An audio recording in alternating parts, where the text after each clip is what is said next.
Bueno, let's begin. Episodio número 7. La Cena. Hola viajeros! Welcome back to Immersive Spanish. I'm currently walking the busy streets of Barcelona, through La Rambla to Maria's house. She lives right next to Plaza Real. It's this way! You know what? I just adore the narrow, enchanting streets of the Gothic Quarter. It has its roots from a Roman village dating back to the 14th century. It's like a labyrinth loaded with secret plazas and stone fountains. But I tell you, it's a good job my phone's map has me covered, because otherwise, I'd be perdido. I reckon now's as good a time as ever to go over some meeting and greeting essentials. I better brush up, as I've got to introduce myself. Not just to Maria, but her friends too. Remember, a good first impression can do wonders.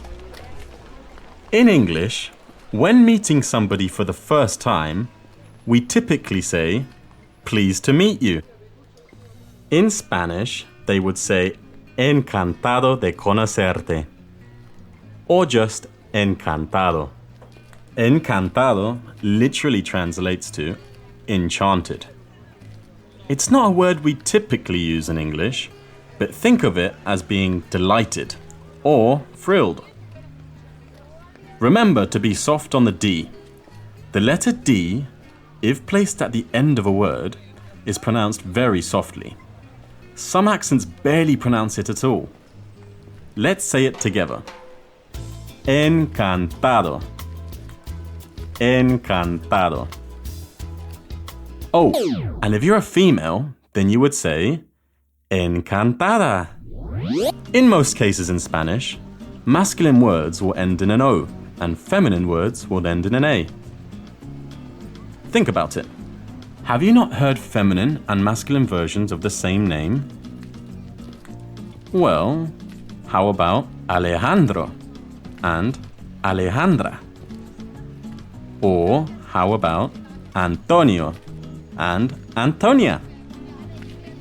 Here are some more common, informal ways that you would greet somebody, like a friend or family member. ¿Cómo estás? ¿Cómo estás? That means, how are you?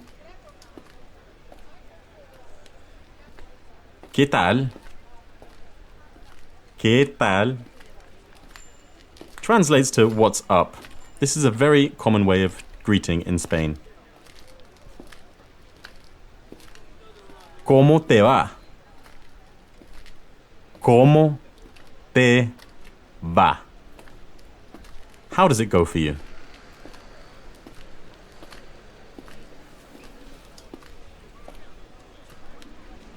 A formal greeting in Spanish would be ¿Cómo está? ¿Cómo está? We simply remove the S from estás. That takes it from informal to formal.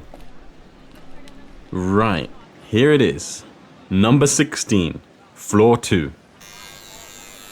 I hope this is the right place. Ah, hola María, ¿qué tal?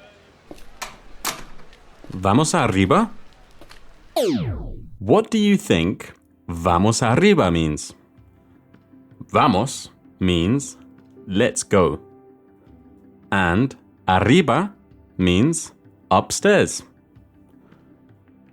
To help remember this, think of the cartoon mouse Speedy Gonzales, who would often say, "Arriba, arriba!" Just imagine him going up some stairs. So how would you say, "Let's go upstairs"? Vamos arriba. Wow. Okay, these are a lot of stairs. Wow. ¡Qué increíble! We've arrived on the rooftop of her apartment building, and there is a table laid out ready. Wow, I can see a view of the whole city, just as the sun is setting as well. Look, La Sagrada Familia. Right there, right there. And the C. Ah, tengo las cosas que quieres. Tengo el vino rojo. Tengo el queso manchego. También tengo 2 bocadillos. Ah, look, Maria's friends, they've arrived. Do you remember how to ask somebody what their name is? ¿Cómo te llamas? ¿Cómo te llamas? To say, are you from here? You would say, ¿eres de aquí? ¿Eres de aquí? Where are you from is ¿de dónde eres? ¿De dónde eres? To ask what are you doing in Barcelona is ¿qué haces en Barcelona? ¿Qué haces en Barcelona? Where do you live is ¿dónde vives? ¿Dónde vives? Now, it's likely they will direct similar questions towards me. To tell somebody what your name is, you would say Me llamo, followed by your name. So in my case, I would say Me llamo Cav. Responding to ¿eres de aquí? Are you from here? I would say No, soy de Londres. Responding to what are you doing in Barcelona? I would say Estoy aquí de vacaciones. Estoy aquí de vacaciones. Answering to where do you live or where are you staying, I would say Me quedo en un hotel cerca de aquí. Me quedo en un hotel cerca de aquí. And that means I stay in a hotel close to here. Ah, Maria is walking up the stairs with some food. Oh my, it's a giant seafood paella in a massive dish. Qué increíble. Now, I'll teach you some common words and phrases associated with dinner parties. A starter is una entrada. Una entrada. The dessert is el postre. El postre. A knife is un cuchillo. Un cuchillo. A fork is un tenedor. Un tenedor. A spoon is una cuchara. Una cuchara. A table is una mesa. Una mesa. A chair is una silla. Una silla. A plate is un plato. Un plato. Right. Now I'm going to test you a little on what we've just learned. How would you say the starter? La entrada. La entrada. How about the dessert? El postre.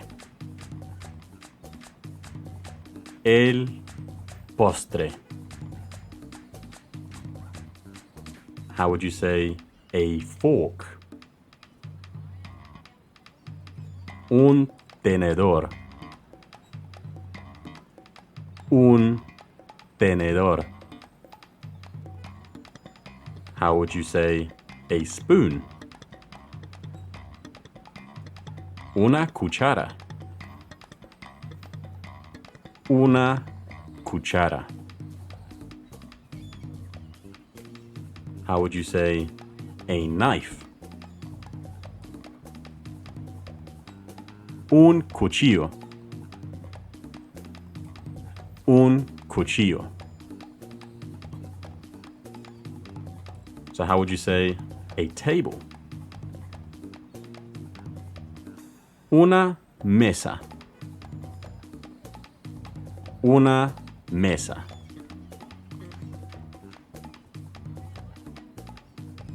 How would you say a chair? Una silla.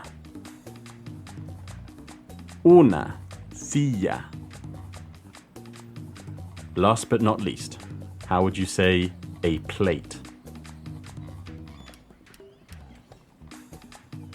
Un plato. Un plato. How many did you get right? Oh, Maria's friends, they need to leave. Fue un placer conocerte. Sí, un placer. Ciao. I want to ask Maria if she wants to go out with me tomorrow. To do this, I would say, ¿Quieres salir conmigo mañana? ¿Quieres salir conmigo mañana?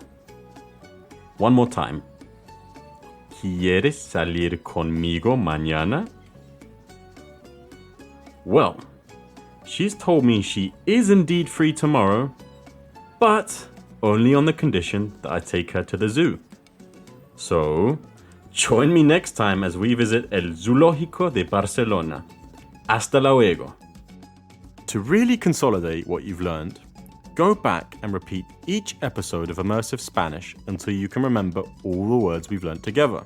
Studies show that repetition actually helps you to remember new words at a quicker rate by creating new pathways in the brain. If you have enjoyed this podcast, it would really help if you could leave a rating on Spotify or write us a review on Apple Podcasts. Hasta luego, mis amigos.